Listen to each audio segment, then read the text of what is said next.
नमस्कार दोस्तों, बहुत बहुत स्वागत है डेली न्यूज़ इंडिया 1.0 में। ट्रंप ने ऑपरेशन डिस्ट्रॉय बिगिन कर दिया है। ऑपरेशन डिस्ट्रॉय ब्रिक्स शुरू किया, एक तरह से कहा गया है। जी हाँ, ब्रिक्स के देशों के खिलाफ, क्योंकि एक बात बड़ी क्लियर हो गई है, अगर आप डॉलर को डिस्ट्रॉय करोगे तो मैं तुम्हें डिस्ट्रॉय कर दूंगा। सीधा पूरा का पूरा ऐलान कर दिया है ट्रंप ने। वेनेजुएला को बर्बाद करने का कारण चीन, वेनेजुएला के अंदर $60 बिलियन का इन्वेस्टमेंट, और उसे जानवरों की तरह मादुरो को पकड़कर अमेरिका ले गया।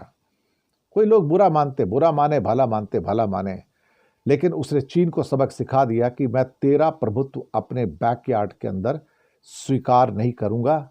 लैटिन अमेरिका छोड़ के निकल जाए, यह मेरा डोमेन है। मोनरो डॉक्ट्रिन यही है कि ये मेरा एरिया, पूरा नॉर्थ अमेरिका और साउथ अमेरिका, यहां पर नजर रखने की हिम्मत मत करना। रशिया वैसे ही वीक हो चुका है तो कुछ कर नहीं सकता, और चाइना को उसकी औकात दिखाइए। साथ में इंडिया को औकात दिखा दी सुबह कल ट्रंप ने कहा कि तुम अभी भी रशिया से तेल ले रहे हो ना, 100% टैरिफ भुगतने के लिए तैयार रहना, छोड़ूंगा नहीं तुमको मैं, क्योंकि तुमने मुझे खुश नहीं किया है, तुम मुझे खुश नहीं कर पा रहे हो और मैं तुमसे सहमत नहीं हूं। ये शब्द भी कहने वाला ट्रंप ही है, लेकिन ट्रंप का मकसद ब्रिक्स को डिस्ट्रॉय करना है, क्योंकि ब्रिक्स लगातार अल्टरनेट करेंसी की बात कर रहा है, ब्रिक्स करेंसी की बात कर रहा है, ब्रिक्स डी डॉलराइजेशन की बात कर रहा है, और अमेरिका से बर्दाश्त नहीं होता है। वेनेजुएला को हथिया के चाइना के युआन की जो एक्सचेंज थी उसको नाश कर दिया है, और साथ में अगर ईरान को हथिया लेता है तो उसके साथ वो सारी की सारी जो कड़ियां हैं वो खत्म हो जाएंगी, पूरी की पूरी कड़ियां खत्म हो जाएंगी, जिसके द्वारा युआन के द्वारा तेल खरीदने की बातें होती हैं। मुझे लगता है कि हमें सोचने की ज़रूरत है इसके ऊपर।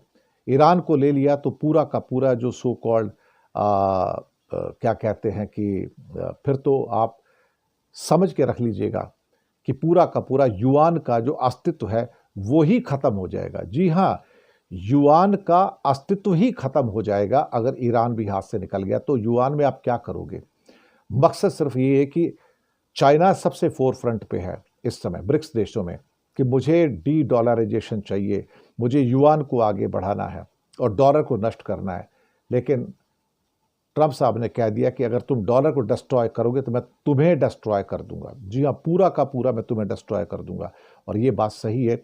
और पहले ही इस राउंड के अंदर देखा जाए सारी विक्ट्री अमेरिका को गई है, और कहीं ना कहीं मुझे लगता है कि चाइना पछताएगा कि अब ये उसने क्या किया है। मुझे ऐसा लग रहा है कि चाइना को बीट करने के लिए ईरान का भी तख्ता पलट अमेरिका करवा देगा। वक्त की बात है, अब कितना वक्त है तो मैं नहीं कह सकता, मुझे नहीं पता, लेकिन ईरान के अंदर जो प्रोटेस्ट हैं वो उसी दिशा में जा रहे हैं जहां पर सत्ता पलटी जा सकती है। जी हाँ, सत्ता पलटी जा सकती है, और सारे ब्रिक्स देशों के साथ एक एक करके दुश्मनी निकाल रहे हैं ट्रंप। हिंदुस्तान को 100% की धमकी, चाइना को धमकी, रशिया को धमकी, साउथ अफ्रीका को धमकी, और ब्राज़ील पर 50% ऑलरेडी है। वो छोड़ेगा नहीं, वो ब्रिक्स को ही खत्म कर देगा, क्योंकि उसका कहना है कि तुमने ब्रिक्स को मेरे खिलाफ पैदा कि अमेरिका के सामना करने के लिए ब्रिक्स पैदा हुआ है। लेकिन अमेरिका अब ब्रिक्स को खत्म करने के लिए आमादा हो गया है। बच पाना आसान नहीं होगा, बच सको तो बचो। शुक्रिया।